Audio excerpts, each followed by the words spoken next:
difíciles y de estructuras complejas, no, pero sí la comprensión. Si logramos hoy de mañana tener una comprensión de lo que somos como un sistema nervioso, lo vamos a considerar muy contentos. El sistema nervioso sufre un proceso de desarrollo en el feto, en el embrión y en el feto. Y en los primeros estadios de casi todos los animales se asemeja mucho. Este es un feto humano, de un cerdo, de un reptil, de un pájaro. Ven que en un principio todos somos muy parecidos, ¿verdad? A lo largo de la escala zoológica se van a ir agregando desarrollos nuevos del sistema nervioso. Esta es una diapositiva muy parecida, pero ven que después, en los estadios finales, ya el ser humano se diferencia muchísimo más de todos los seres que lo han precedido en la escala zoológica. Nos interesa de todo esto, más que nada, cómo fue el desarrollo del sistema nervioso. En los primeros seres, por ejemplo, que aparecieron en la Tierra, con una red nerviosa, al principio lo primero que aparece es una red nerviosa, es de los elenterados, que no tiene un sistema nervioso central, es una red. Pero sin embargo esa red ya funciona y tiene muchas cogniciones del medio exterior, ¿no? Luego aparece un pequeño sistema nervioso central, es cuando aparecen los gusanos, mucho posterior a los elenterados. Y así sigue el desarrollo del sistema nervioso a lo largo de toda la escala zoológica. La lombriz de tierra, por ejemplo, después ya la vamos a ver un poco más en detalle, tiene un pequeño sistema nervioso acá, pero ya logra coordinar muchísimos de los movimientos. Y después, por supuesto, a lo largo de toda la escala zoológica, luego se desarrolla el sistema nervioso del ser humano, en donde el sistema nervioso central está aquí, el cerebro, y luego todo este sistema nervioso periférico. Esta es parecida. Vamos a detenernos un segundo en este ser. Este ser está fijo en la roca, en el fondo del mar. Por lo tanto, el alimento tiene que llegar a él, ¿no? Él no puede ir en busca del alimento. Pero ya estos tentáculos tienen todas terminaciones nerviosas que cuando hay en el entorno una partícula que le puede interesar para comer, la reconoce. Empieza a hacer movimientos para atraer esa partícula. Esta es la boca-ano, porque sirven las dos funciones, atrae la partícula y la puede comer. Cuando esa partícula puede ser tóxica o inconveniente para que la coma, la reconoce también e inmediatamente hace movimientos opuestos para rechazarla. Si hay una agresión, no sé si algunos de ustedes han visto en la costa del mar estos seres, y los quiere agarrar, inmediatamente se retraen, o sea que reconocen también la agresión. Sin embargo, no hay un cerebro que le diga todo eso, es simplemente una red nerviosa, pero esa red nerviosa ya tiene muchas cogniciones. Este similar lo vamos a pasar por delante. Vamos a detenernos un poco ahora en la lombriz de tierra, que apareció hace más de 600 millones de años en el planeta. Tiene un pequeñísimo sistema nervioso. Pero ya este sistema nervioso, el sistema nervioso central, perdón, pequeño cerebro, pero ya le permite cambiar de comportamiento. La red nerviosa es mecánica, es comestible, la trae. No es comestible o puede ser tóxica, la rechaza. Es una agresión, se protege. Pero esos son los mecanismos que tiene y de ahí no va a salir. En cambio, la lombriz de tierra, al tener ese pequeño sistema nervioso central, le permite cambiar comportamiento. Esto es una cosa fundamental. Me detengo un segundito acá para que vean la importancia que es de cambiar comportamiento. La lombriz de tierra avanza y cuando se topa con una roca, una piedra, inmediatamente la detecta y empieza hasta que encuentra el pasaje por donde puede salir y ahí sigue avanzando. Pero si le anulamos el sistema nervioso, se lo destruimos a la lombriz, el sistema nervioso central, cuando se topa con la roca, continúa con los movimientos mecánicos. Esto que le quiero explicar ahora es más bien casi metafórico para lo que nos pasa a los seres humanos. Porque a los seres humanos nos pasa exactamente lo mismo. Podemos tener comportamientos mecánicos, pero podemos cambiar nuestros comportamientos. Aquí es donde comienza, en la escala zoológica, la posibilidad de cambiar un comportamiento.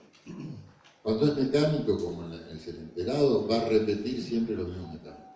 Pero cuando se topa la lombriz con algo que le impide avanzar, puede cambiar de dirección. Si en cambio le destruimos el sistema nervioso central, va a seguir con sus movimientos mecánicos y va a insistir contra la piedra para querer avanzar y no va a poder avanzar. Esto, más que una explicación para comprender el sistema nervioso, que sí, de hecho lo es también metafórico para que lo que vamos a hablar en los próximos días. Cómo podemos cambiar la actitud. Tenemos la posibilidad de cambiar de actitud y de cambiar de comportamiento. Aquí es un poco un pantallazo de la evolución de la vida en el planeta Tierra y de la evolución del sistema nervioso en el planeta Tierra. La vida se origina acá, en este puntito acá, hace 3.600 millones de años, aproximadamente. Y tuvieron que pasar varios miles de millones de años hasta que se constituya en este pequeño sistema nervioso central y en este sistema nervioso periférico. Luego aparecen los peces, hace aproximadamente 350 millones de años. Ya acá tiene un pequeño cerebro, este pez, pequeño cerebro, pero que le permite realizar tantos movimientos, le permite cambiar completamente de actitud, si es un peligro, si es para parearse con otros semejantes, o para ir hacia el alimento, en fin. Es un sistema nervioso central que, si bien es muy pequeño, le permite una amplia posibilidad de movimientos diferentes. Luego tenemos este pasaje del medio acuático a uno que es entre la tierra y el agua, los anfibios. Y de los anfibios luego aparecen aproximadamente 300 millones de años aproximadamente los reptiles. Ya el cerebro del reptil, esto que tenemos acá, es un cerebro muchísimo más complejo, por supuesto, que el de los anfibios, de los peces, y bueno, ni que hablar de todos los seres que lo han precedido. Pero fíjense que tuvieron que pasar prácticamente 3.500, 3.200 millones de años para que en el planeta se constituya, se desarrolle el sistema nervioso de los reptiles. Luego aparece este otro cerebro, mucho más complejo que el de los reptiles y más interesante que el de los reptiles. Es el cerebro del mamífero. Después vamos a ver en detalle qué fue lo que se le va a desarrollar en el cerebro del mamífero. Pero es un cerebro mucho más complejo y que le permite una amplia posibilidad de movimientos y de comprensión del medio ambiente. Porque el cerebro del mamífero le permite desarrollar emociones. En cambio, el reptil no tiene emociones. Tiene 3 movimientos. O avanza y ataca, o se queda quieto, paralizado, o escapa. En cambio, al tener emociones, este cerebro le permite una amplia variedad de comportamientos diferentes, ¿verdad? Eso lo vamos a ver más adelante. Esto aparece hace 200 millones de años y tuvieron que pasar prácticamente 150 millones de años para que aparezca el cerebro del mono. El cerebro del mono, hace 40 millones de años el planeta estaba prácticamente habitado por monos. Aparece luego, 20 millones de años atrás, el cerebro más complejo aún, que es el de los monos antropoides, gorila, orangután, bonobo, chimpancé, ¿verdad? Y de aquí al cerebro humano, en 20 millones de años, aparece el cerebro humano. Lo vamos a ver después más en detalle cómo se ve. Ahora, fíjense cómo se acelera el proceso desde el reptil al mamífero, a los monos, a los grandes monos y al ser humano. Si acá tuvieron que pasar prácticamente 3.000 millones de años, o más de 3.000 millones de años, en los últimos 40 millones de años ha aparecido ese cerebro muchísimo más complejo. Acá tenemos un poco un resumen. Acá vemos los tres. El cerebro del reptil, que nosotros lo tenemos, es la parte más antigua de nuestro sistema nervioso. Este es el cerebro del reptil. Luego se le acopla, por decirlo de una manera, el cerebro del mamífero, que es el sistema límbico, donde se procesan las emociones, entre otras cosas la memoria también, la memoria y las emociones. Y luego aparece nuestro cerebro, que es el córtex. Esta es la parte más reciente del sistema nervioso central. Y la más reciente de todas es la nuestra, que son los lóbulos prefrontales. Eso lo vamos a ver después en detalle. Y acá tenemos un poco cómo ha ido el proceso desde los grandes monos que nos precedieron al Australopithecus, al Homo erectus, al Homo habilis, perdón, al Homo erectus, y después a nosotros que somos el Homo sapiens. La diferencia que tenemos entre todos los seres que nos han precedido es el volumen de nuestro cerebro. El cerebro va aumentando y la tendencia es que continúe aumentando. La especie que nos va a suceder tendrá, por supuesto, un cerebro muchísimo más grande. Eso lo vamos a ver después en detalle. Eso nos permite cada vez procesar más información y la calidad de la información, y las posibilidades de movimiento y de acción. Acá tenemos también la mismo, el gran mono, el Australopithecus, el habilis, el erectus, el sapiens. Y ahora, en esta era, que un día vamos a hablar un poco sobre este tema, el Homo digitalis. Esto es un poco con sentido de humor, pero la tecnología digital está influyendo muchísimo en el sistema nervioso del ser humano, y eso lo vamos a ver en detalle, sobre todo mañana, día de la conferencia, sobre todo, pero acá también lo vamos a tratar. El Homo digitalis, ¿qué quiere decir ese Homo digitalis? Es un poco irónico, pero verdad, la tecnología digital en este momento está condicionándonos muchísimo en nuestro sistema nervioso. La unidad anatómica y funcional del sistema nervioso es la neurona.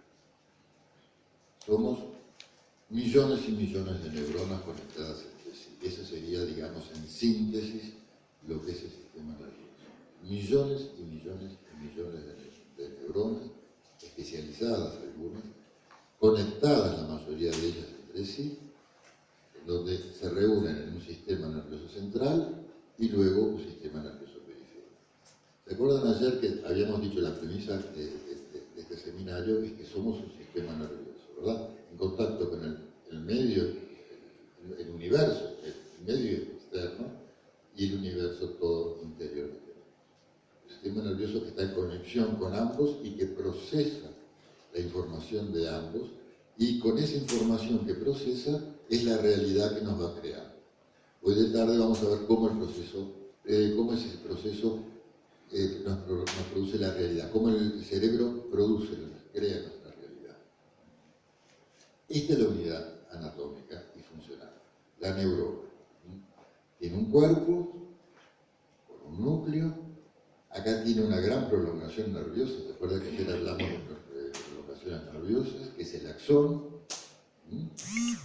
Y acá, estas de acá, son las dendritas. Tienen funciones diferentes. La dendrita recibe la información por todas estas terminaciones nerviosas. La información llega al cuerpo, se procesa, y luego la información va por el axón y de estas terminaciones nerviosas del axón se va a conectar a su vez con otras neuronas. Es así la conexión que realiza una neurona con la otra.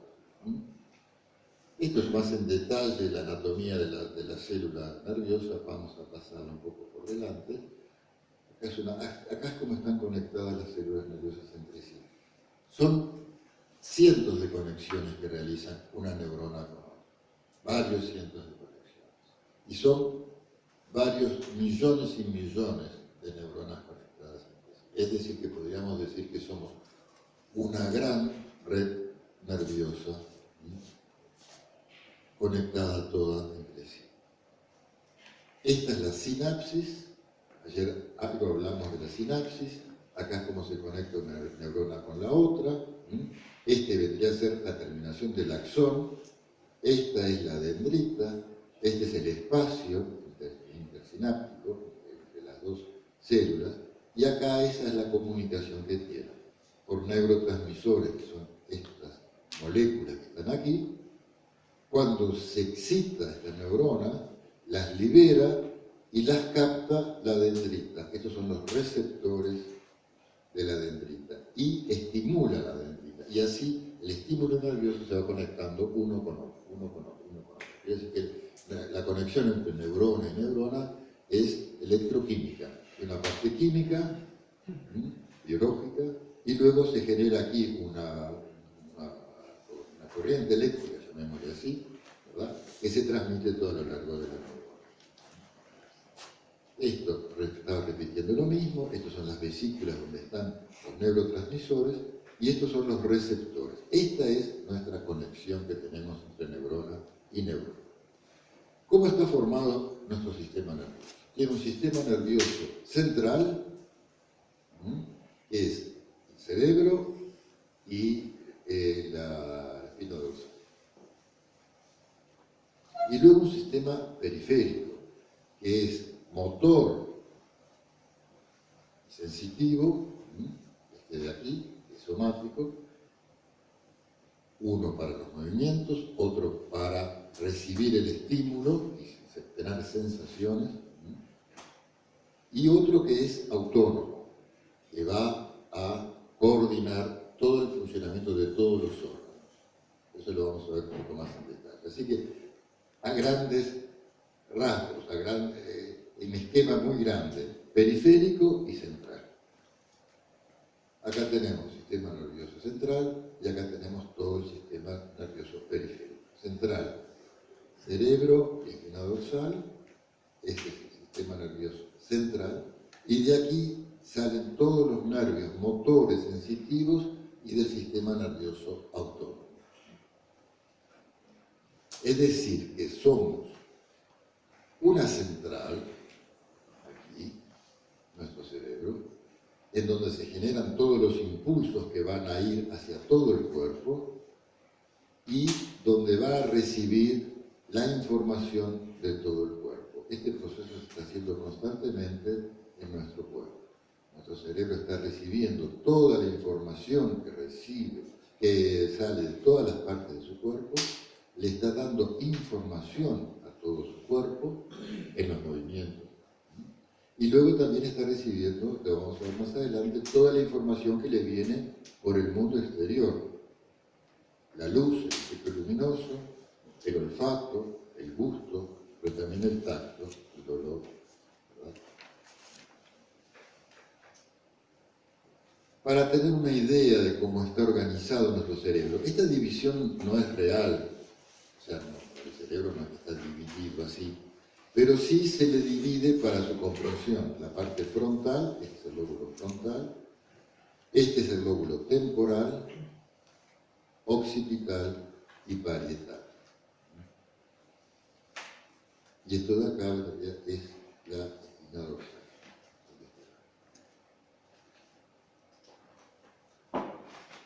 Esto repite más o menos lo que ya veníamos hablando. De esta espina dorsal salen los nervios motores para inervar los músculos, para darle movimiento, y recibe a su vez la parte sensitiva. La parte motora es una información que baja del sistema nervioso central al músculo, y la parte sensitiva es una información que viene del órgano o de la piel o de donde fuese y sube a lo largo de la espina dorsal y llega al cerebro. Esta es de constante comunicación que tiene nuestro sistema nervioso central con todo nuestro cuerpo. Aquí estamos repitiendo lo mismo.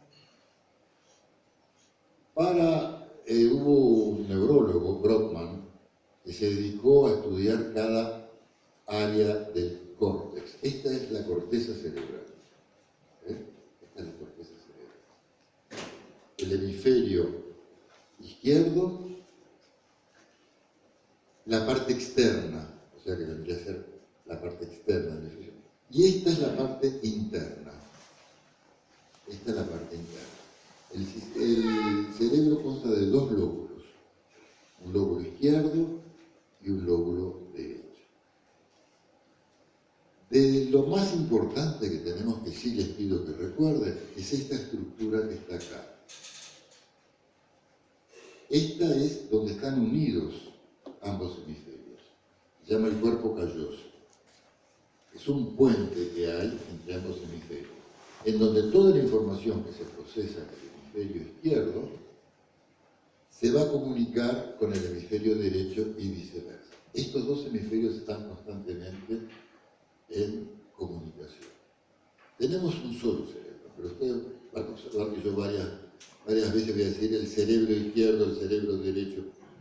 No se confundan, tenemos un solo cerebro que consta de dos hemisferios. Pero ¿por qué a veces digo el cerebro izquierdo, el cerebro derecho? Porque ambos hemisferios, que se lo vamos a ver más adelante, procesan la misma información de dos modos completamente diferentes. Tan diferentes que podemos decir que tenemos dos cerebros, en realidad tenemos uno solo, que consta de dos hemisferios.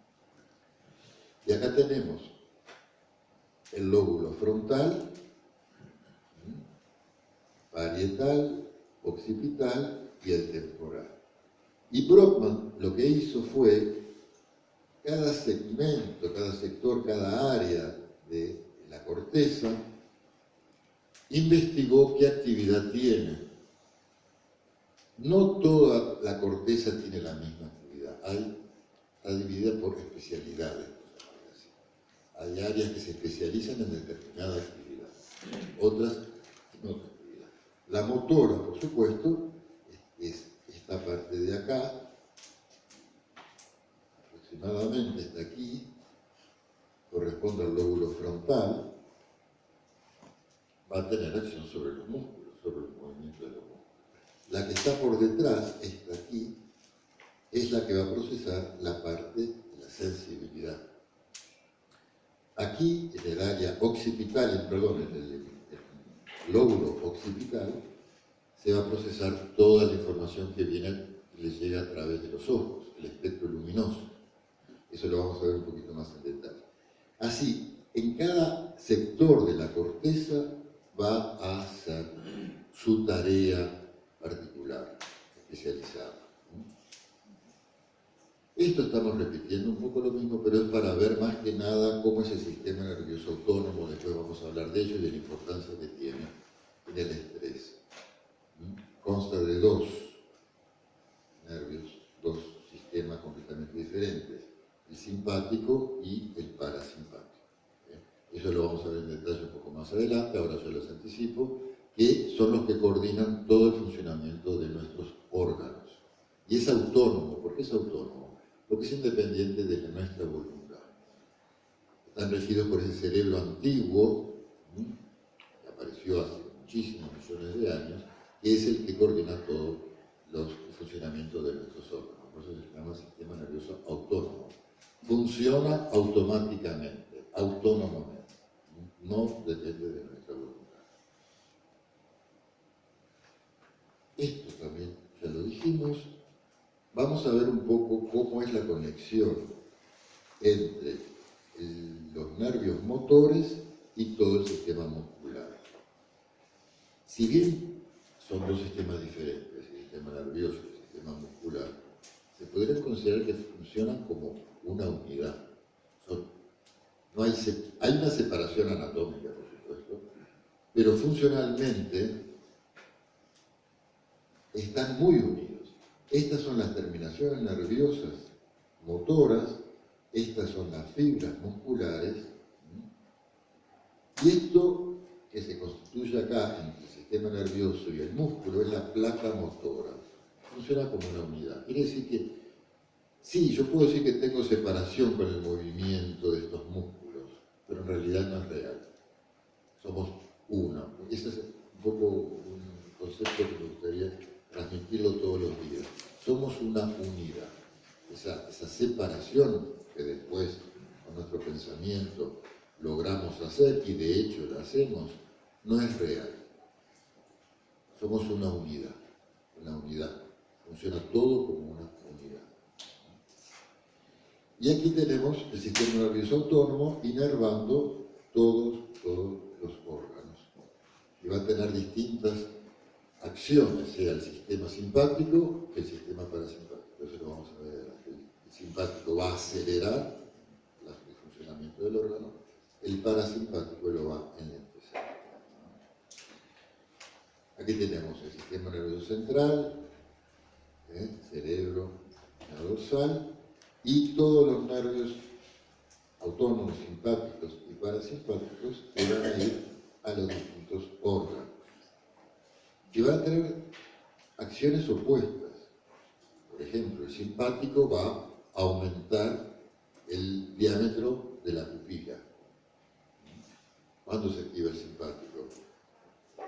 Entre ellas, las causas es, por ejemplo, el peligro. Se libera adrenalina, tenemos que escapar y tenemos que ver mejor hacia dónde vamos. Entonces se dilata la pupila para tener mayor información de todo el medio externo que nos rodea. En cambio, cuando se activa el parasimpático, la pupila se disminuye de diámetro.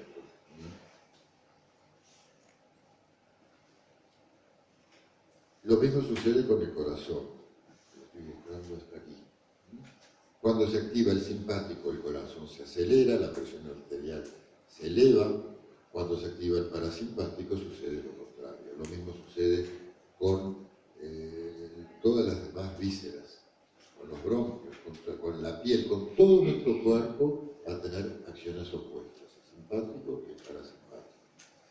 Ustedes se preguntarán, ¿por qué tanta información sobre el sistema nervioso, el sistema nervioso simpático? Después, cuando veamos el módulo del estrés y de la meditación, nos vamos a dar cuenta por qué hicimos este módulo preliminar del sistema nervioso. Porque sea el estrés y sea la meditación, van a actuar directamente sobre el sistema nervioso. Y van a tener acciones totalmente opuestas, sea el estrés y sea la meditación. Y vamos a detenernos ahora un poco por esa información que nos llega del mundo exterior y también del mundo interno. La visión, el gusto, el olfato, el tacto y el oído. Ustedes imagínense que nosotros estamos inmersos en un mundo que podemos decir tiene colores, tiene luz. ¿Pero por qué decimos que tiene color, que tiene luz? Porque lo vemos.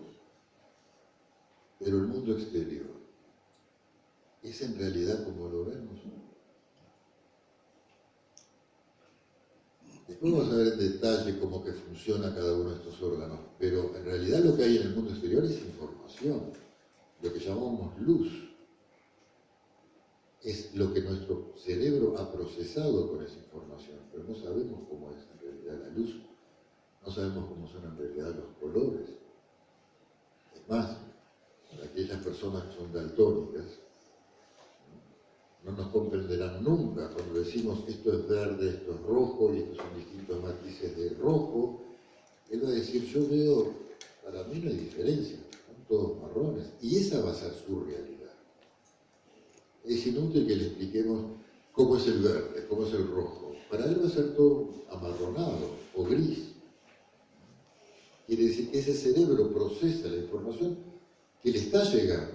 Y le está llegando de un modo no exacto porque sus terminaciones terminaciones nerviosas no tienen la sensibilidad para distinguir entre el rojo y el verde. La información le llega, pero la procesa como todo un solo color, marrón, no distingue. Yo tenía un amigo colega y yo no sabía que era daltónico. Y yo me había comprado un suéter nuevo. ¿Y viste qué lindos colores que tiene? Color. Para mí es todo marrón. ¿Cómo que marrón? Pero no es que esto es bordó y esto es medio verde. Para mí es todo igual. Quiere decir que la vida de ese ser procesaba los colores de ese modo. Y hay otros, en cambio, por ejemplo, los artistas, los pintores, que tienen una gran sensibilidad para captar distintos matices de colores. Y que para los que la gran mayoría de nosotros esto es rojo, para el artista no es rojo, es un rojo distinto de este otro rojo. Logra procesar la información de un modo mucho más preciso, logra distinguir un matiz de otro matiz. Y la realidad para ese artista va a ser una, y para la realidad del resto de todos nosotros va a ser otra. No es que no podamos hacerlo, no hicimos esa sensibilidad de distinguir los distintos matices. Lo mismo va a ser para el gusto. Hay personas que tienen un gran paladar, luego están los que estudian para desarrollar la sensibilidad del paladar, por ejemplo, el vino, ¿no? Y llevan años estudiando. ¿Qué es lo que hacen durante los estudios? Ir despertando todos los distintos gustos que puede tener el vino. Dicen, este es de este tipo, esto tiene demasiado de esta otra cosa, ¿verdad? Pero eso fue un aprendizaje que hizo. O sea que desarrolló la sensibilidad. Lo mismo el tacto. El tacto, hay personas que sienten muchísimo el dolor, y hay otras que la misma estímulo, digamos, doloroso, no les produce tanto dolor. El estímulo le llega, el cerebro luego lo procesa de un modo diferente. Y luego tenemos la información que viene de toda la onda expansiva que está en nuestro entorno, ¿verdad? Que llega al oído y luego nosotros tenemos la percepción de un sonido, de un ruido, de una música. Pero todo lo que nos rodea son vibraciones. Vibraciones que vienen captadas por las terminaciones nerviosas y que especializadas, muy especializadas, y que luego van a llegar al cerebro y en determinadas áreas precisas de la corteza va a procesar esa información y nosotros vamos a tener esa realidad. Un factor que influye muchísimo en el órgano de los sentidos es la atención. La atención. Después vamos a ver que la atención también es un proceso. Y hay ruidos que no nos escuchamos, pero que sin embargo están, porque estamos con la atención en otro lado, o de repente nos hablan y no escuchamos, dice, no me estás escuchando, pero sin embargo la información le llegó al cerebro, solo que la atención estaba en otro lado, entonces no escuchó. Estas son las terminaciones nerviosas de la retina. Perdón, las terminaciones nerviosas de todos los órganos de los sentidos. Acá tenemos la retina, acá tenemos las terminaciones nerviosas para los sonidos, los rumores. Luego acá las del olfato. Esto son las papilas del gusto, las terminaciones nerviosas del gusto, y estas son las del tacto. Como ustedes pueden ver, la terminación nerviosa cambia, se especializa muchísimo. Acá vamos a tener, por ejemplo, conos y bastones. Unos van a procesar el color, rojo, azul, amarillo, ¿sí? Otros van a procesar la distinta intensidad de luz y sombras. Y entre ambos es lo que nos van a dar todo ese espectro luminoso, que nosotros después vamos a decir, estoy viendo colores, estoy viendo formas. Esta es la piel, por ejemplo. A su vez, la piel tiene terminaciones nerviosas especializadas. Esta es para la diferencia de temperatura. Esta es para el tacto superficial. Otras que son para el dolor. Esta, por ejemplo, que es para el dolor. Esta es para la presión. Cada estímulo es diferente y tiene a su vez una terminación nerviosa diferente. Vamos a ver un poco el ojo cómo está procesado. El ojo es muy complejo y aquí sí me voy a detener un poco porque después, en los próximos módulos, vamos a necesitar un poco esta información. Dijimos que el espectro luminoso ingresa por la pupila, se procesa en la retina, la capta, luego el impulso ese nervioso se genera ahí, va a seguir los nervios ópticos, estos son los nervios ópticos, de aquí van a ir al tálamo, esta es otra estructura que les voy a pedir que la tengan un poco presente, el tálamo, es donde se procesan la primera parte de la información que llega del mundo exterior y del mundo interior también. Y de aquí va a ir a la corteza especializada en la visión. Este es un corte del ojo, aquí vemos, esta es la retina que está aquí, esta acá está agrandada para que vean cómo es. La luz es muy complejo, como nosotros, es maravilloso, como nosotros decimos, abro los ojos y veo, eso que es tan fácil. Es un proceso muy complejo. El rayo luminoso entra aquí, luego sufre el objeto sufre una serie de transformaciones, llega a la retina, se va a estimular los conos, los bastones, y ese estímulo nervioso va a seguir acá, y esto ya va a ser el nervio óptico. Es decir, que se transforma un tipo de energía en otro tipo de energía, es un transformador de energía. Y con eso nosotros tenemos la posibilidad de ver. Pero lo que luego la corteza va a procesar como color, como luz, como forma, no sabremos nunca cómo es en realidad. Es la realidad que nuestro cerebro produjo. Acá tenemos la retina, conos y bastones. Vuelvo a repetirlo. Los conos para el color y los bastones, estos de acá, que es para las distintas gradaciones de luz y sombra.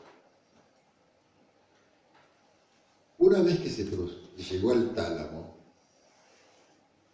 la información que vino por el nervio óptico, aquí va a tener una primera fase de procesamiento. Acá se va a procesar la información. Y va a ir a la corteza occipital. Y en la corteza occipital se va a procesar la información. Pero este objeto que es este vaso, por ejemplo, para mí es un objeto único, ¿verdad? En la corteza occipital, cada elemento de este vaso se va a procesar en áreas diferentes. En una se va a procesar el color, nada más que el color. En otra, la distancia que hay de mi ojo al vaso. Otro va a procesar la forma. Otro va a procesar el movimiento. O sea, yo sé que ese vaso no se mueve, pero si muevo un poco la mesa, la superficie del agua se está en movimiento. Bueno, ese movimiento se está procesando en otra parte de la corteza occipital. Es decir, que se procesa todo por separado. Luego, cada una de ellas va a integrarla en un área y esa me va a permitir ver el vaso como un objeto único.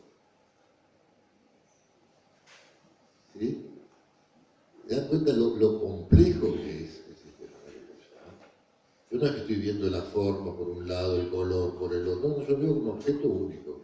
Pero esta información que me llega del vaso sufrió una gran transformación desde que ingresó al ojo, siguió esa información por el nervio óptico, se procesó en el tálamo En el tálamo después mandó su información a distintas partes de la corteza y luego una corteza que integró todo y dijo, vaso, está aquí y está a 30 centímetros de distancia, 40 centímetros de distancia.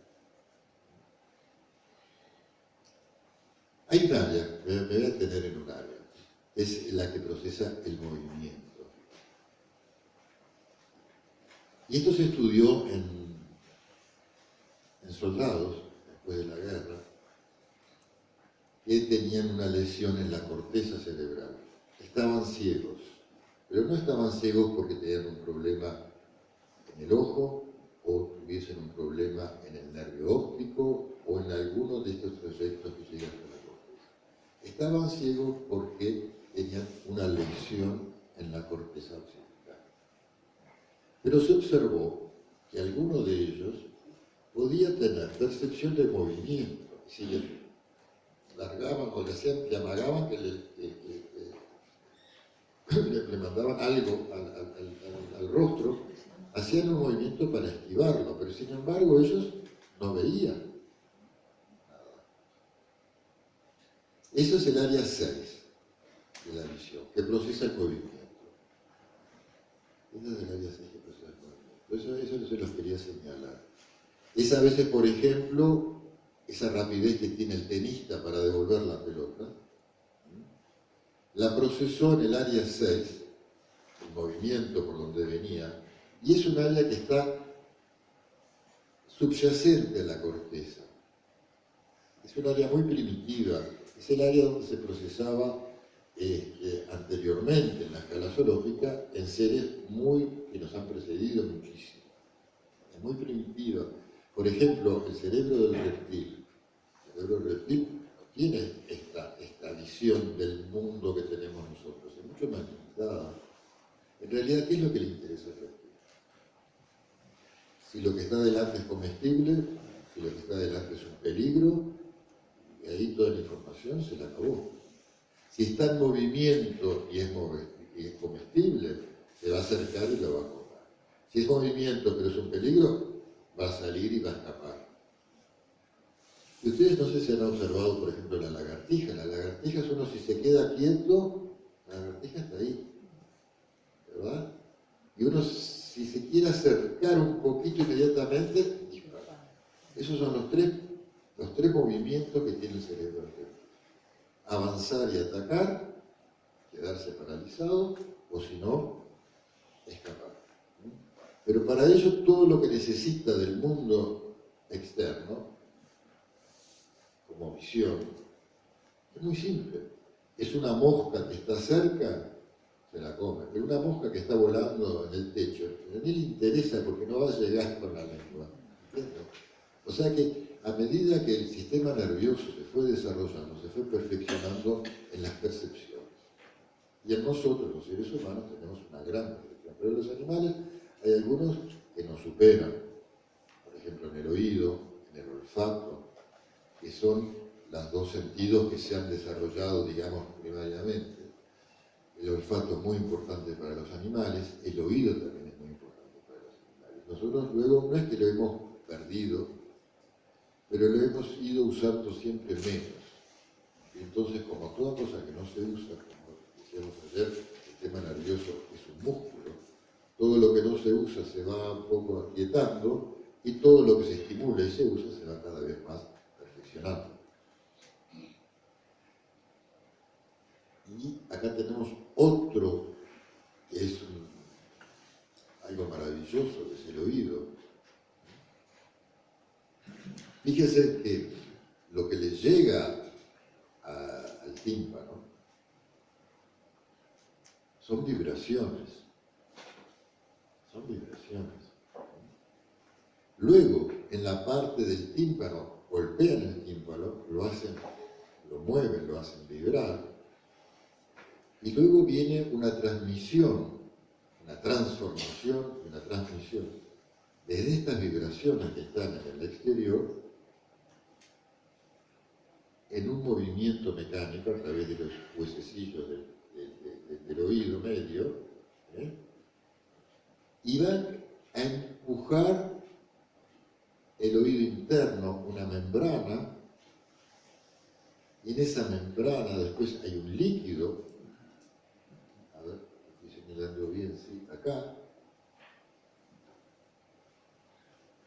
y donde hay terminaciones nerviosas, y según se muevan esas terminaciones nerviosas en determinado lugar, en determinado momento, en determinado modo, va a ser después el impulso nervioso que se va a generar, y ese impulso nervioso después va a ir a la corteza auditiva. Fíjense todas las transformaciones que sufrió la información que hay en el medio externo, como rumor, como sonido, para que el cerebro la pueda procesar.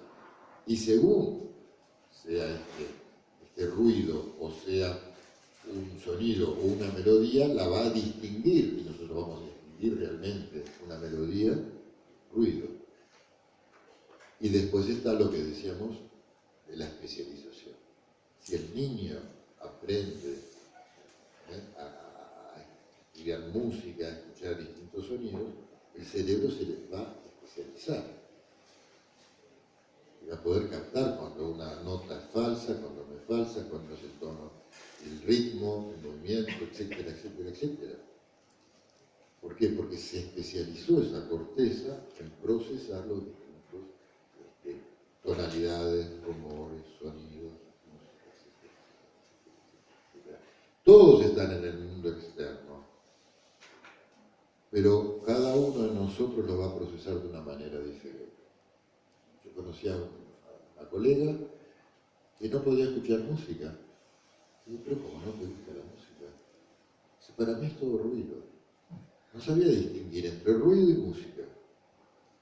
Capaz que exageraba un poco. Pero el hecho es que no le gustaba la música porque para ella era un ruido.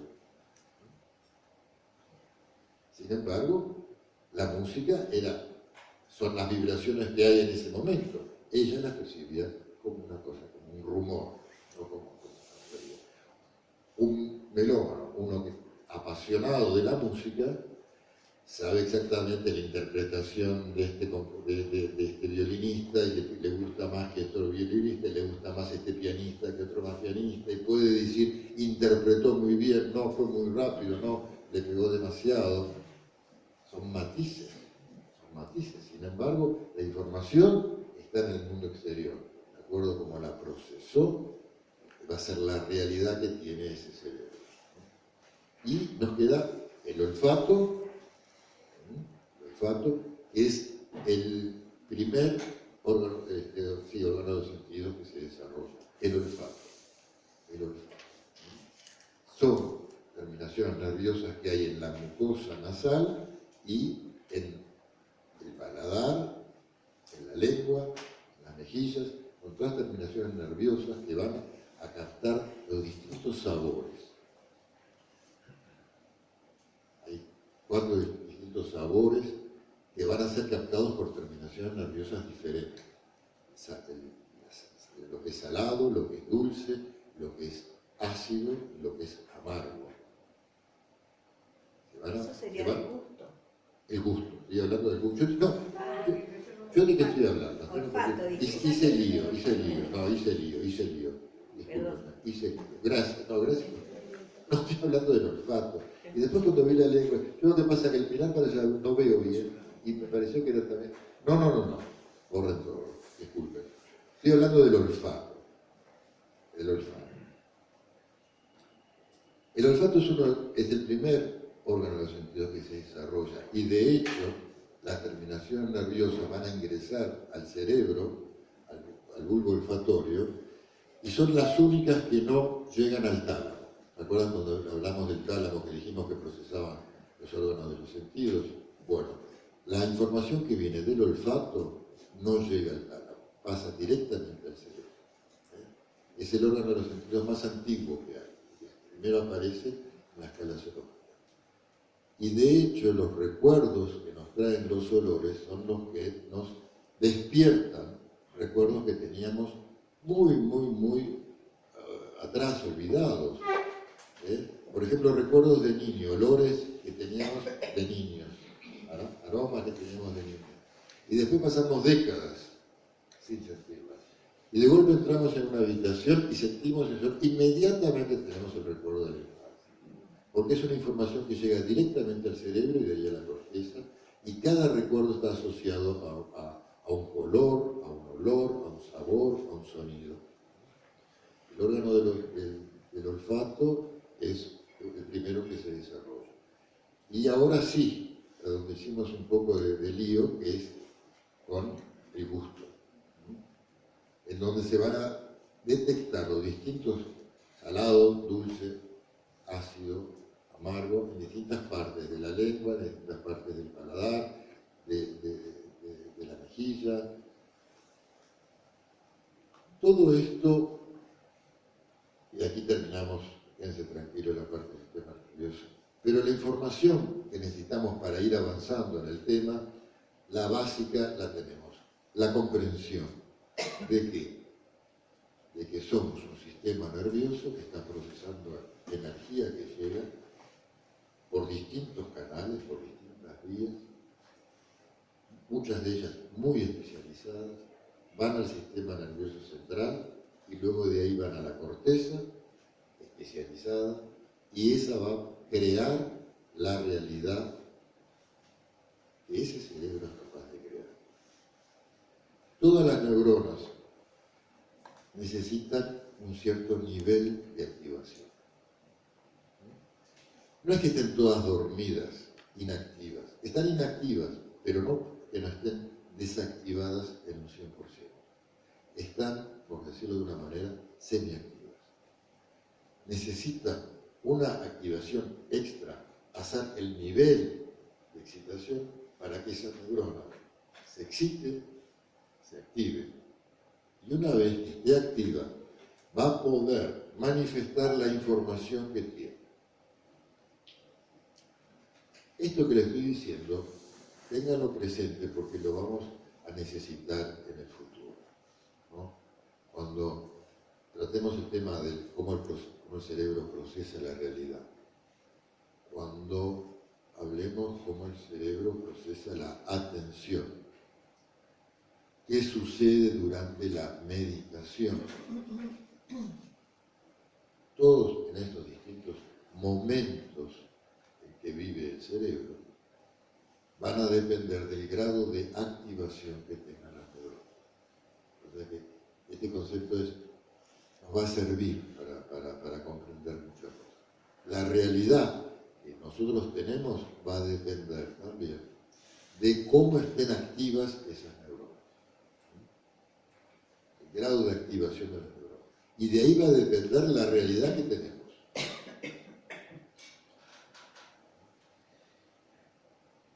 Si tienen preguntas, con mucho gusto, cosas que quieran rever, que no se comprendieron, podemos ir para atrás. Yo creo que como sistema nervioso, como comprensión de lo que somos como sistema nervioso, tenemos un mínimo para poder después seguir avanzando en los otros módulos. Así que, si quieren hacer alguna pregunta, algo que les quede un poco claro, sobre todo el olfato y el gusto, que le doy las gracias que me avisó, porque yo seguía con el gusto. Me había tomado gusto. Se entiende. Si quieren hacer preguntas, con mucho gusto. Sí. Evidentemente igual hay una interrelación muy importante entre el gusto y el olfato, porque es bien conocido que si a veces a los chicos no les gusta algo, se les tapa la nariz y cuando se toma algo no se siente el gusto, salvo los gustos básicos. Es verdad, el olfato y el gusto están muy relacionados. Es más, cuando estamos resfriados, hay muchas cosas que no le sentimos gusto, ¿verdad? Porque, fue ahí donde yo hice el pasticho, cuando empecé a hablar de las fosas nasales y después ya seguía hablando del gusto. Me enganché, pero justamente el olfato y el gusto están muy relacionados entre sí, ¿verdad? Están muy relacionados entre sí. Cuando se altera la percepción del olfato, se altera al mismo tiempo la percepción del gusto. Una preguntita. Sí. Estuvo viendo, que me parece muy completo, muy interesante, la evolución del cerebro dentro del reino animal hasta llegar al reino humano del Homo sapiens. Ahora yo quiero saber, dentro del hombre, del reino humano, ¿hay diferencia entre el cerebro de la mujer y del hombre? Hay. ¿Y cuáles serían? Es más inteligente la mujer. Son mayoría, ¿qué quiere que diga? A ver, vamos a ver, ¿cuántos hombres hay? 1, 2, 3, 4, 5, 6. Cuidado que puede ser peligroso lo que No superan el número, ¿qué quiere que la conteste? Es más inteligente. Valemos el doble, pero no alcanzamos. Las diferencias existen, anatómicas. El cuerpo calloso, ¿se acuerdan que hablamos del cuerpo calloso? Este nombre, acuérdenselo. El cuerpo calloso de la mujer, y eso lo vamos a ver hoy de tarde, es más ancho que el del hombre. El del hombre. El de la mujer es más ancho. ¿Qué quiere decir? Que tiene más fibras nerviosas que se conectan de un hemisferio al otro hemisferio. Y es por ello que las mujeres pueden hacer varias cosas al mismo tiempo. Hablan por teléfono y hacen palabras cruzadas mientras vigilan a los niños y vigilan si hay alguien que entró en la puerta y si está pasando con la olla de la cocina y al mismo tiempo de repente hacen una barridita. Ellas procesan y del mismo tiempo pues, cortan y siguen hablando del tema que estaba hablando con la persona anterior. Ellas son multifuncionales las mujeres. Bueno, ¿por qué? Entre otras cosas porque tienen el cuerpo calloso más ancho, tienen más información que pueden procesar entre uno y otro hemisferio, y eso les permite realizar varias tareas contemporáneamente. ¿Quiere decir que el hombre no lo puede hacer? El hombre también lo puede hacer. Pero naturalmente la mujer está más predispuesta a poder tener atención a varias tareas simultáneamente. Y está hablando con una amiga de un tema, pero al mismo tiempo, está hablando por teléfono con otra amiga. Pero las tres comprendieron que están en lugares distintos, ¿no? Pero cuando le habla a la amiga que está físicamente presente, la que está en el teléfono se dio cuenta y no sabe, y se dio cuenta que no le está hablando a ella. Esa es la capacidad que tienen las mujeres de poder conectarse con varias informaciones contemporáneas. Si lo pensamos, pero espérate, déjame que termine esto y después te la hago.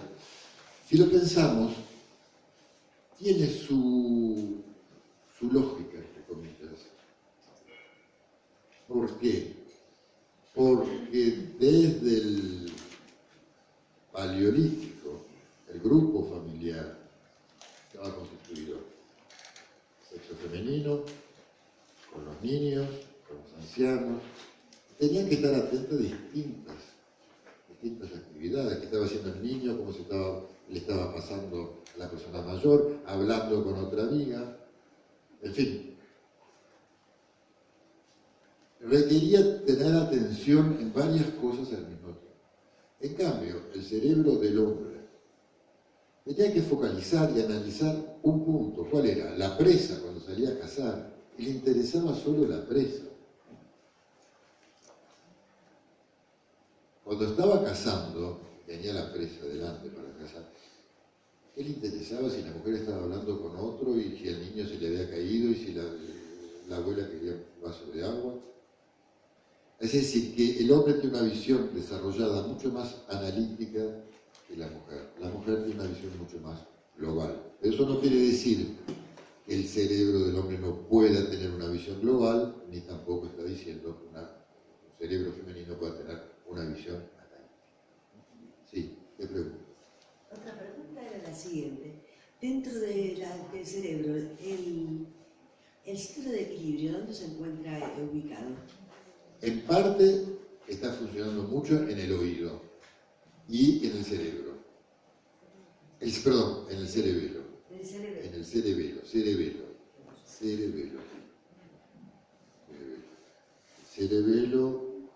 a ver si lo tenemos acá.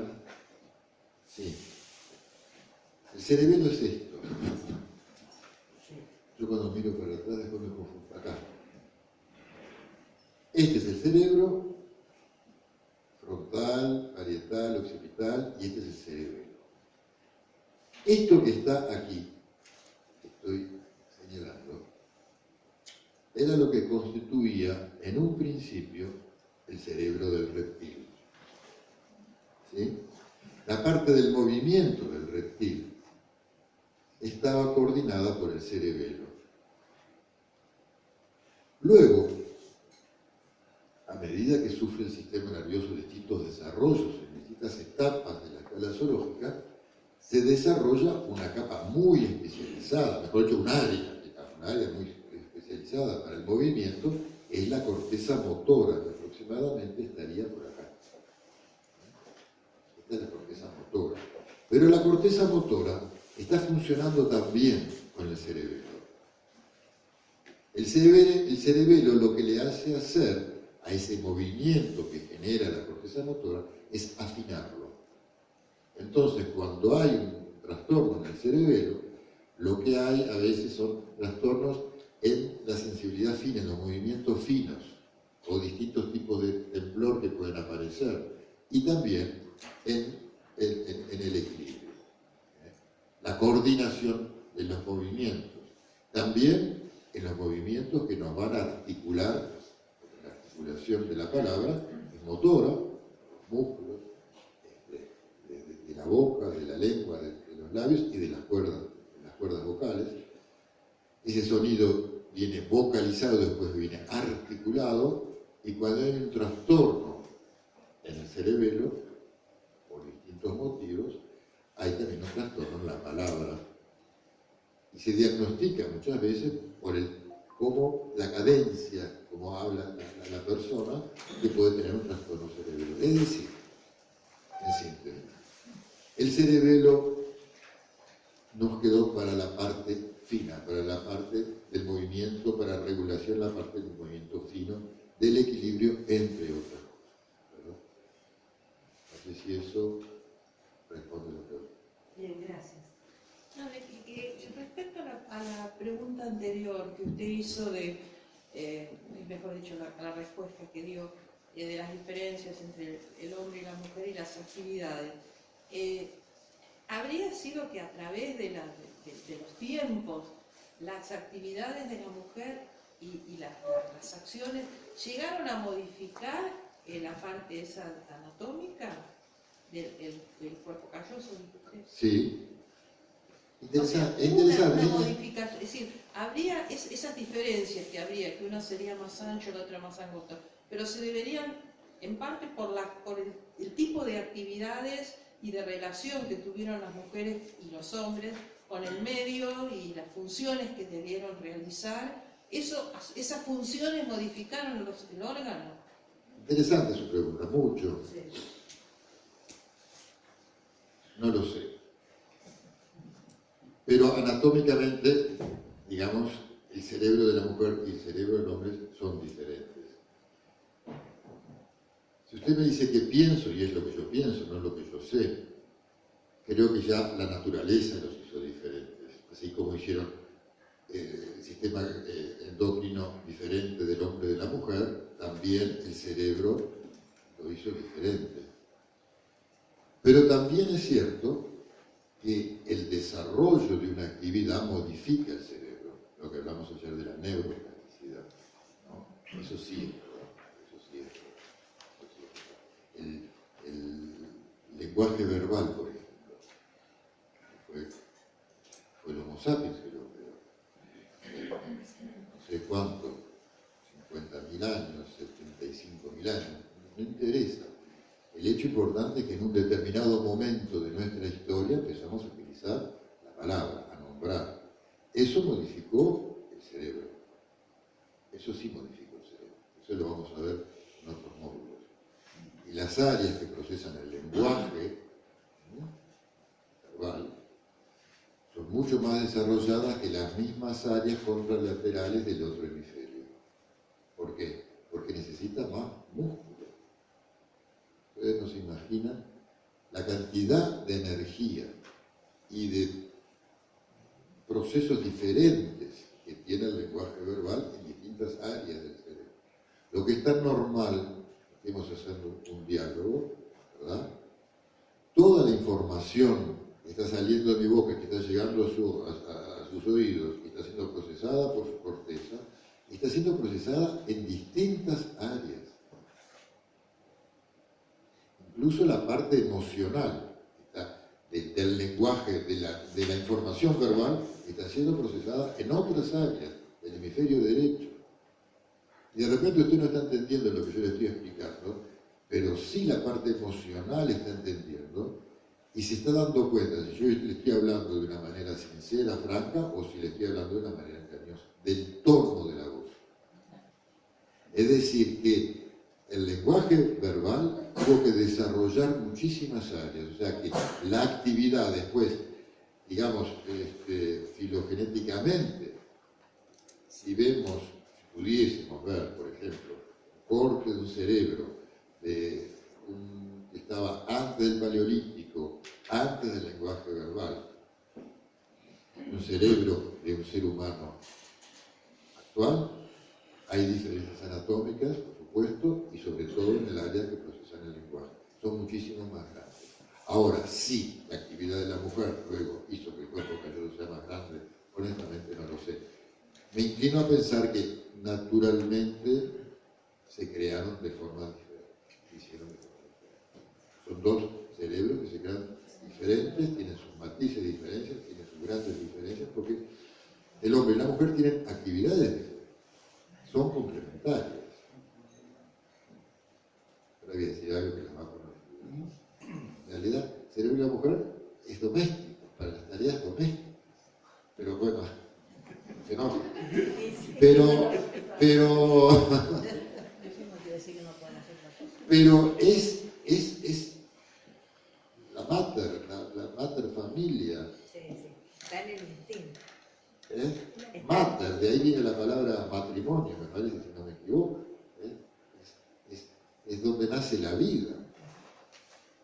Sin la mujer no existe el mundo. Parecería que las mujeres sin hombres se podrían arreglar, pero el hombre sin la mujer no se podría casar, ¿no? O sea que es ella la que genera vida, es ella la que tiene más capacidades, incluso yo pienso que es más inteligente la mujer que el hombre, porque tiene una inteligencia más global, más comprensiva. El hombre puede llegar a tener una inteligencia mucho más analítica y de hecho los que se destacan en ciencia, los que se destacan en arte son hombres porque tienen un cerebro mucho más analítico y focalizan más la actividad en una actividad. No viene por ahí porque focalizan en una sola cosa. No se dispersa, la mujer se dispersa. Claro, la mujer no es que se dispersa, ella integra y está prestando atención a distintas cosas. Está hablando de un tema con una y está hablando del tema con otra y está viendo que el niño es lo que está haciendo y está atenta si la comida se está quemando o no se está quemando. Puede procesar misma información de distintas maneras. ¿Y eso por qué? Porque es la base del hogar. La naturaleza la puso en esas actividades, de atender los hijos, de atender la familia, de atender el marido, de atender la parte doméstica, una cantidad de cosas. Enseñar al niño recién nacido, enseñar al niño que está caminando, enseñando al otro que está empezando a hablar, y tiene que hacerlo todo al mismo tiempo.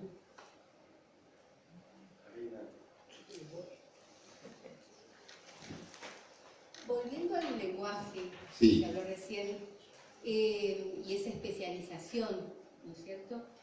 Quiere decir que, por ejemplo, en el caso de un cantante que tiene que procesar de otro modo la información, ¿sería diferente si se estudia el cerebro en esa parte? Sin duda. Seguramente. Sin duda. Porque Sin él duda. lo ha trabajado. Sin duda. Lo que hablamos ayer de la neuroplasticidad. Claro, por eso Cada actividad que hacemos en cada instante está modificando el cerebro. Una actividad que se mantuvo por años, porque estamos hablando de un cantante que empezó de muy joven y años de estudio, de entrenamiento, modificó su cerebro, obviamente. Es distinto, el cerebro de un artista es distinto. No porque haya nacido distinto, que sí, de hecho muchos nacen distintos, tienen la característica más artística, ¿no? Sino que si se ejercitó en ese arte, va a ir modificando el cerebro. ¿Por qué? Porque va a necesitar más neuronas, va a tener que procesar más información, va a tener que tener más conexiones nerviosas para poder interactuar, integrar una información con la otra, ¿verdad? Todo lo que hacemos modifica, y por supuesto el cerebro del artista es un cerebro distinto al nuestro, sí, sin duda. Y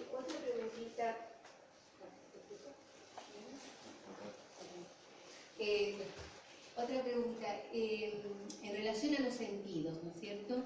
Que bueno, estamos diciendo, uno los puede educar, los puede especializar. En el caso del olfato, que es el más primitivo y que, según explicaba recién, no llega al tálamo, sino que pasa directo.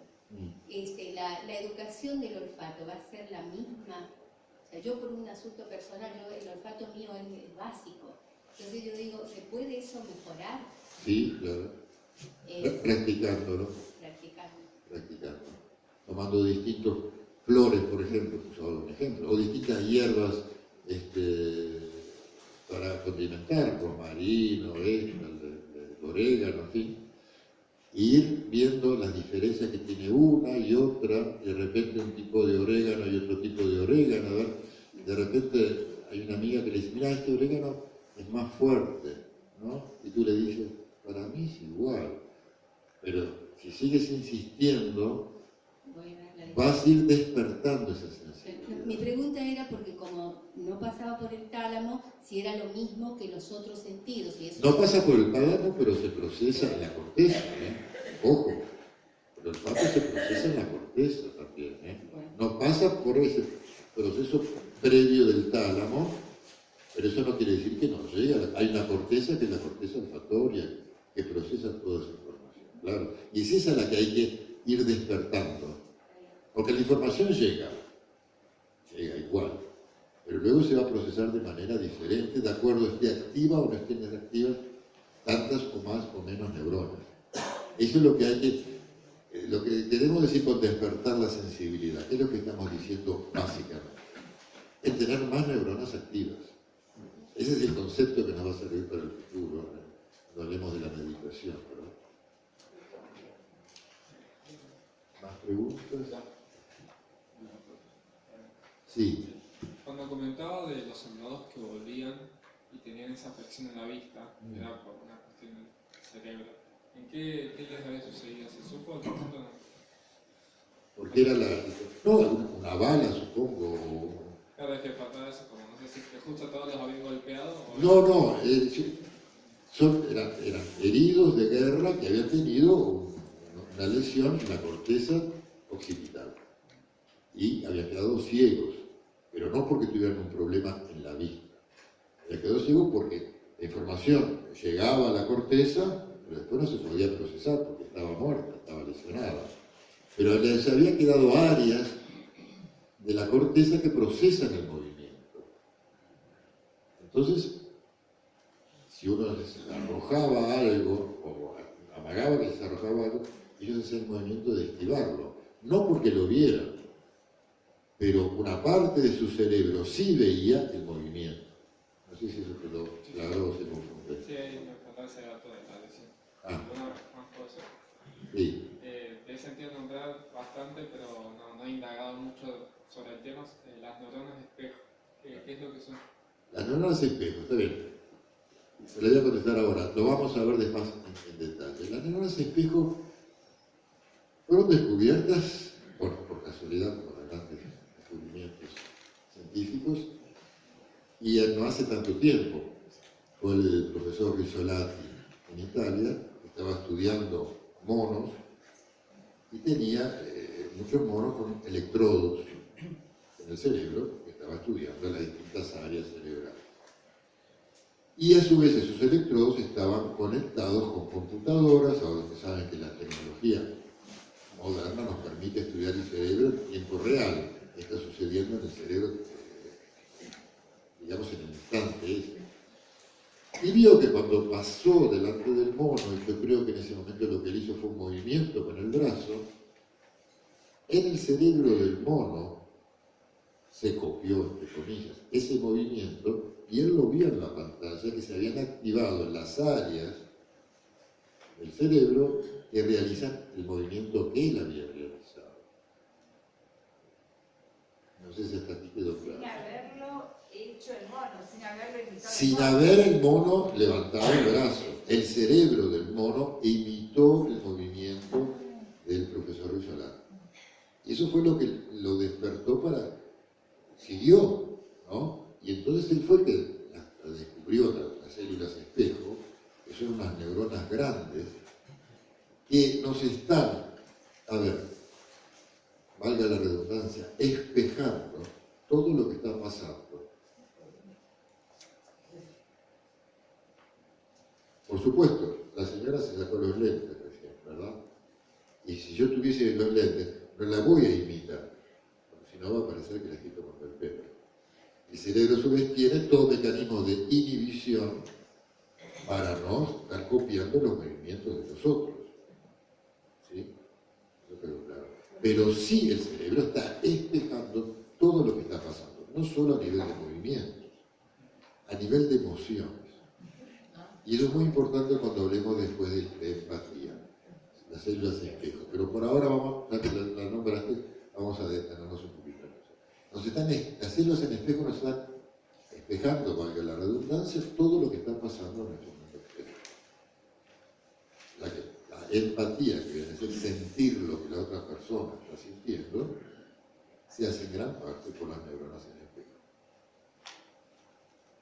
Porque los músculos faciales, si bien son motores, al principio se acuerdan que hablamos que había nervios motores y nervios sensitivos. Bueno, los músculos faciales son motores, pero no todos ellos se estimulan de igual modo. Hay algunos que son estimulados por las emociones, ¿no? Entonces, todos los, ¿cómo podría decir? Lo que nos está dando un rostro, nos está espejando la emoción que está sintiendo. Y eso solo se activa con la emoción. Usted sabe cuando a una persona le sonríe porque le está sonriendo y le muestra los dientes, o cuando le sonrió y se le iluminó la cara y se le iluminaron los ojos, ¿verdad? Es otra sonrisa, ¿verdad? Y usted la captó si es honesta o si es una sonrisa social de mostrar los dientes. Bueno, todo eso es gracias a las neuronas en espejo. Las neuronas en espejo.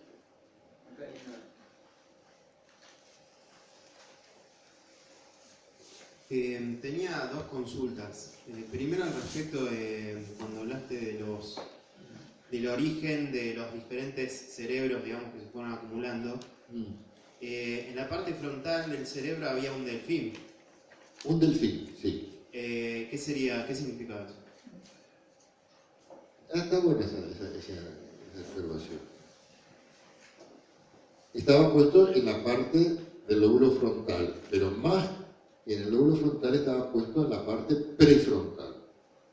¿Sí? La prefrontal es la que nos distingue como seres humanos, como Homo sapiens. Y entre las características que tenemos los Homo sapiens es la empatía.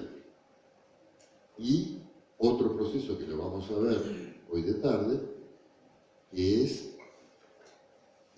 la autoconciencia. Estoy anticipando mucho, pero ya que me hiciste la pregunta, te la veo. Y el comportamiento de los delfines demostraría, dicen, probablemente también sea verdad, que tienen autoconciencia. Por ello es que estaba el delfín en el lóbulo prefrontal, como metáfora. Si como eran todos animales, estaba el reptil, estaba un mamífero, en la parte del córtex prefrontal estaba un delfín, pero la metáfora es la autoconciencia. Hoy de tarde. ¿El delfín? El delfín tiene conductas. Sí. De eso explicaría esa empatía que tienen con los seres humanos, de eso explicaría también el comportamiento, cómo se relacionan entre ellos. El delfín no es el único que tiene autoconciencia. El elefante, han visto que también tiene, pero me estoy anticipando de verdad. Pero el delfín no es el único. Si no cuento todo ahora de mañana y de tarde, no tengo de qué hablar. ¿Otra pregunta? ¿O quieren parar aquí? ¿Cómo hacemos? ¿Están muy cansados? ¿Quieren hacer un break? ¿Quieren hacer un relajamiento? Yo estoy dispuesto a lo que quieran hacer. La actividad de la mañana tendríamos que terminarla por cuestiones operativas. Sí. 12:30 más tardar. Perfecto. Son 11:30. 11:30. O se puede hacer un pequeño break o un break hasta la tarde. ¿Sí? y está para tomar un té o algo, o seguir un momentito y se corta. Yo les propongo lo siguiente, sí, pero por supuesto es una propuesta. Hacer ahora un pequeño relajamiento, ¿sí? Y después del relajamiento hacemos un break, es un break café. Hasta la tarde, hasta las 16 horas. Porque va a quedar, son 11:30, Sí, después va a quedar media hora más o menos. media hora, bien. Entonces, yo le propongo esto, ya que estamos con todo esto en caliente, ¿Está bien? ¿sí? Y que no se nos disperse, vamos a hacer ahora un pequeño relajamiento de 5 o 10 minutos y después hacemos una pausa, si están de acuerdo. Ahora, si están muy cansados, quieren hacer la pausa ahora, podemos invertir el orden, no hay problema. Hacemos. ¿Hay alguna otra pregunta? Tenía una sola pregunta, pero mejor se puede hacer más adelante. Bueno, lo hacemos. A los sentidos, según la literatura como La Voz del Silencio, que le habla a aquel que está en el proceso de la meditación, diciendo que un sentido puede captar lo que otros sentidos hacen. Por ejemplo, con la vista se puede oler, se puede sentir un tacto. Perfecto. ¿Te importa si te la contesto después de la pausa? Porque me va a llevar un tiempito contestarte. Es muy interesante tu pregunta. Vamos a tratar de poner, sin exigirnos el cuerpo un poco derecho, sentados, cómodos, y tratar de mantener la espalda lo más derecho posible, pero sin forzar. Sin forzar. Cómodos.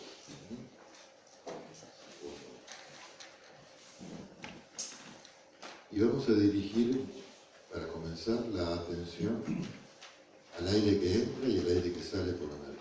Nada más que eso, ¿no? Hacemos una respiración profunda, cargamos todo el aire.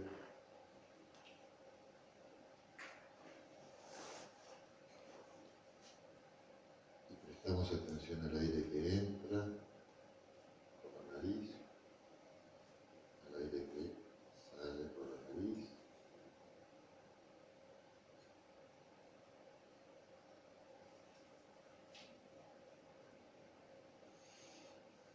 Y con cada expiración vamos relajando cada vez más. O sea que a medida que prestamos atención al aire que sale, vamos dirigiendo la atención también si la espalda está muy derecha, si nos duele, si el cuello está muy tenso, si los hombros están un poco levantados.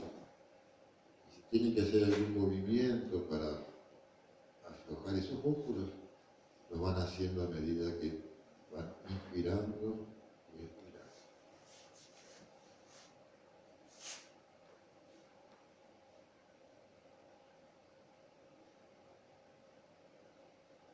Ahí está, muy bien. Sigan respirando por la nariz, prestando atención al aire que entra y al aire que sale por la nariz.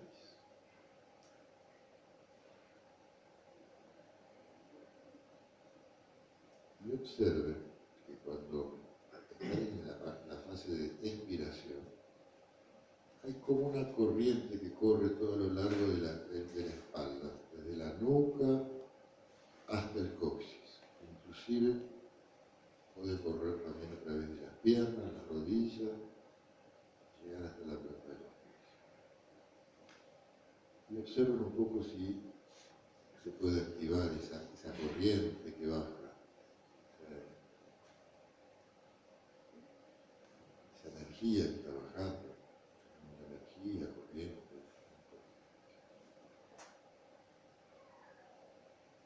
Prestamos atención a la cabeza, al cuero cabelludo. Respiramos y aflojamos, relajamos el cuero cabelludo. Sentimos toda una corriente que desciende por el rostro, espalda,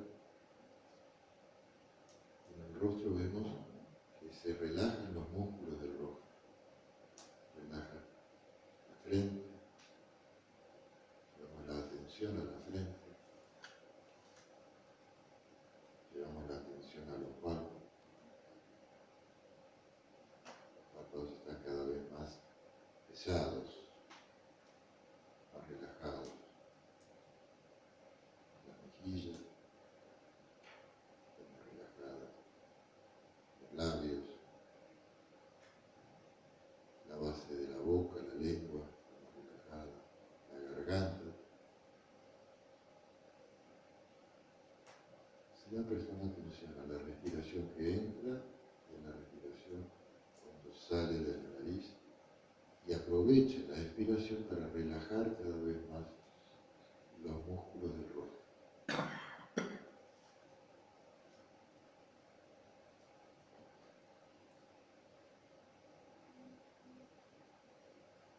Sigue relajando los músculos de la nuca, los hombros, y observen que a medida que relajan los músculos de la nuca y de los hombros, hay toda una corriente que desciende por el brazo, el antebrazo, las manos. Sientan que esa corriente llega hasta la punta de los dedos.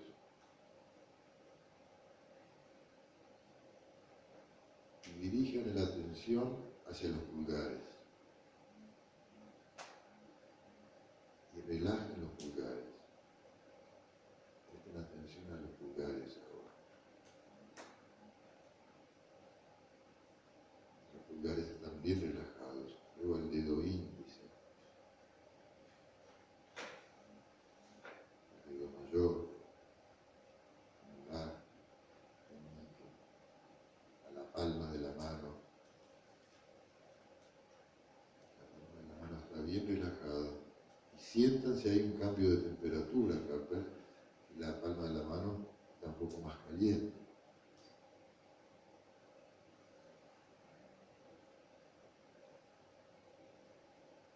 Sientan como a medida que van prestando atención a la respiración que entra, el aire que entra, el aire que sale, los músculos están cada vez más relajados.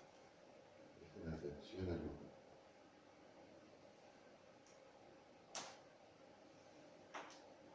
Los músculos del cuello, de la garganta, del tórax, del abdomen. Hay toda una corriente de relajación que desciende desde la cabeza, desde el cuero cabelludo, y va descendiendo y va relajando todos los músculos del cuerpo.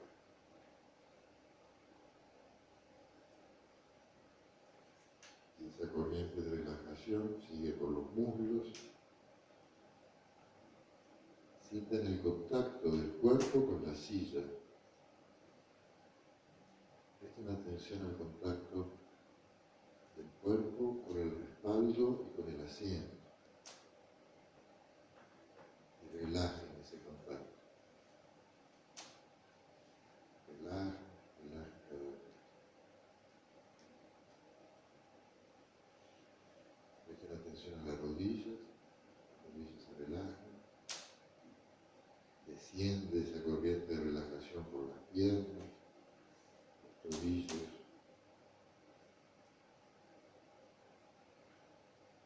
los dedos del pie, la planta de los pies.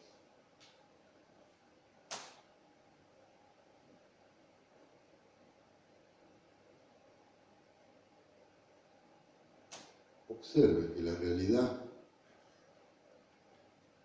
que teníamos hace 5 o 10 minutos, cuando estábamos con las preguntas y las respuestas, es una realidad muy distinta a la que están ahora procesando ustedes.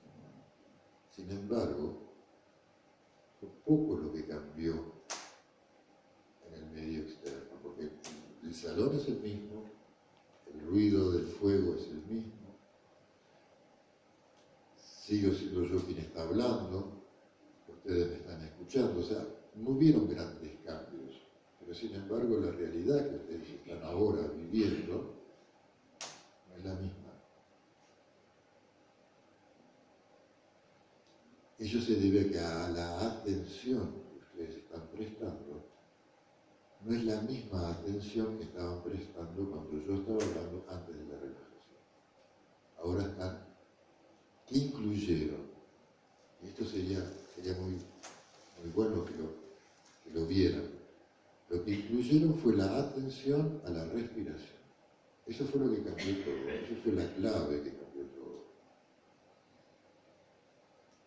De prestar atención a la respiración cambia completamente la realidad que el cerebro está procesando.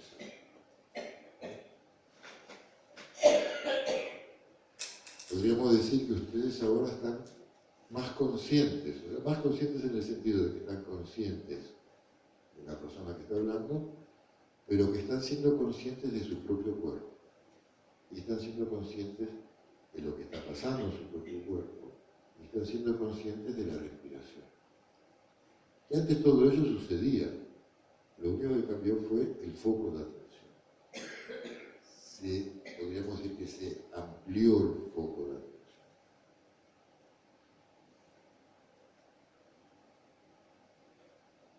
Sigan respirando, prestando atención al aire que entra y al aire que sale.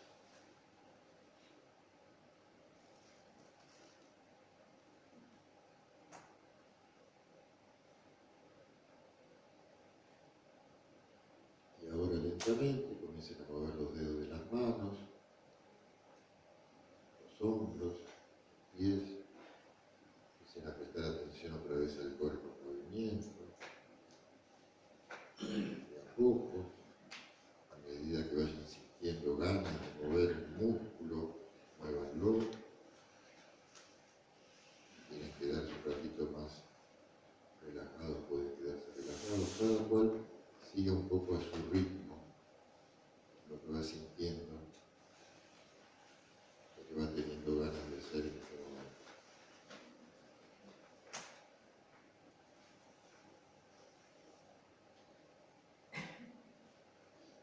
Vean que la atención y la realidad que se está creando en este momento es distinta a la de hace unos minutos atrás.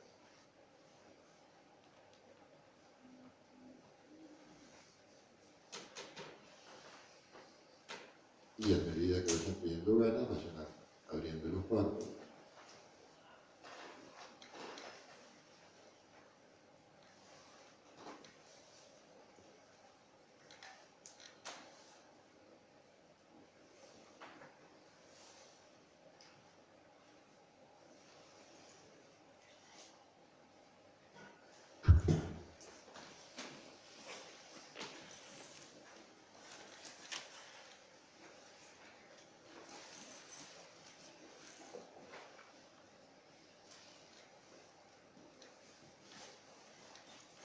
Hicimos algo muy práctico.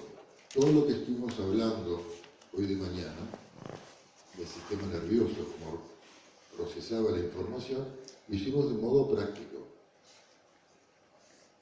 No sé si, yo pienso que sí, que se llegaron a dar cuenta de eso, o si hay alguien que hizo, todavía no le cuesta un poco comprender.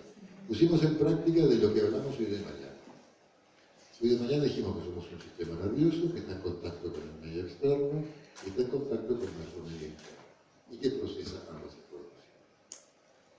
Y segundo que se procese, en la área cortical que se procese, va a ser la realidad que va a crear. Y según la atención que preste a eso, va a ser la realidad que va a crear. Y lo acabamos de poner en práctica. Lo único que cambió, digamos así, o que ustedes hicieron distinto, fue dirigir el foco de atención a la respiración.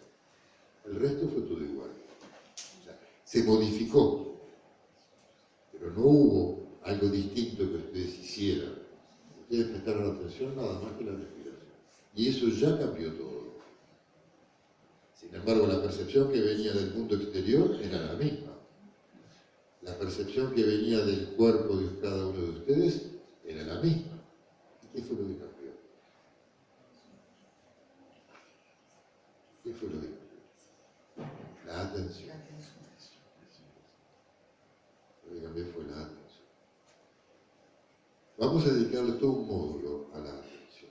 Así que no me quiero anticipar. Pero lo bueno es que lo hayan vivido ahora, para decir después cuando lo hablemos, digamos, desde el punto de vista teórico, sea un poquito más accesible, más comprensible. Había una pregunta de alguien que no sé. ¿Quién no le ha hecho? No. Tú tenías una pregunta. Sí, la que había hecho sobre la voz del silencio y la interacción de los sentidos unos con otros. Cuando se le dice al candidato que está en la búsqueda que mediante la visión puede usar el sentido como del olfato, del oído.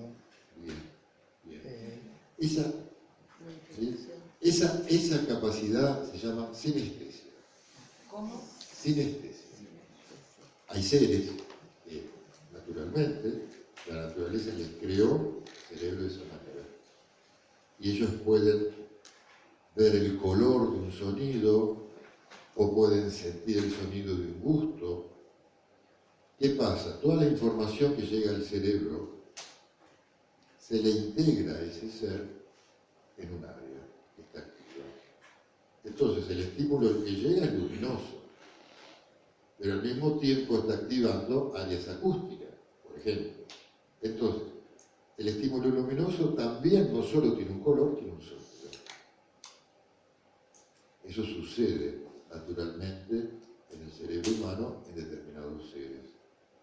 Ahora, y esto no lo sé, si con la práctica podemos, por el tacto, tener el sentido de la visión, pienso que sí, porque hay ciegos que luego lo que desarrollan muchísimo es el sentido del tacto, y hubo un ser muy famoso que hicieron una película, ¿se acuerdan? Ana de los Milagros.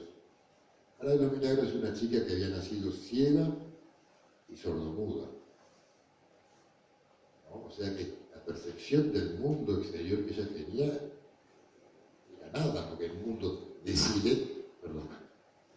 silencio absoluto y de oscuridad absoluta. Todo lo que ella tenía como contacto con el mundo externo era el tacto, el gusto, el olfato. Entonces esta maestra, ¿no vieron la película? Es muy vieja. ¿Cómo se llama? La historia, sí. ¿Eh? La historia, sí. Ana de los Milagros. Una maestra, que era una niña muy rebelde, porque era un animalito salvaje, ¿no? Claro, un ser que nace, que todo es oscuro, que todo es silencio, y que cada movimiento puede ser una agresión. Era una niña que era difícil, muy difícil. Esta señora tuvo la constancia, la paciencia. Ah, es Helen Keller, claro. ¿Quién? Helen Keller es. Sí. Sí. Claro, Keller. sí. ¿Cómo es el nombre de la...? Helen Keller es la señora, la chica. Sí. ¿Y por qué la película se llama Ana de... Ah, porque Ana es la maestra. No, la niña de Lucia. Y la maestra es Helen Keller. Ah, la niña es Ana. No, Helen Keller es la chica que tiene el problema. No, es la maestra. No. Bueno, lo vemos en internet. Ah, no sé, es que no sé. Tu pregunta. Lo vemos en internet, después lo sacamos la duda. Pero Helen Keller tiene problemas. No, es ciega y sorda. Bueno, lo vemos en internet y lo sacamos la duda. Pero para seguir contestando tu pregunta, esta señora, que ahora ya no sé si se llama Helen, se llama Ana, pero después que su cerebro pasó por todo un proceso de aprendizaje, de comprensión, ella podía ver el color, entre comillas, con el tacto. Ella pasaba la mano así, y decía, esto es azul. No sé si esto está contestando parte de la pregunta. Es decir, ella no lo tenía, no nació con la sinestesia, pero la desarrolló. Es decir, los ciegos, como les queda el tacto como, digamos, órgano de los sentidos más importante porque pierden la visión, el tacto es todo para el ciego. Desarrollan esa capacidad del movimiento, de la distancia, después el ciego ya aprende que aquí hay una mesa y que se la evita, no porque la vea, porque ya su cerebro coordinó una cantidad de información que la integró. El tema es integrar información.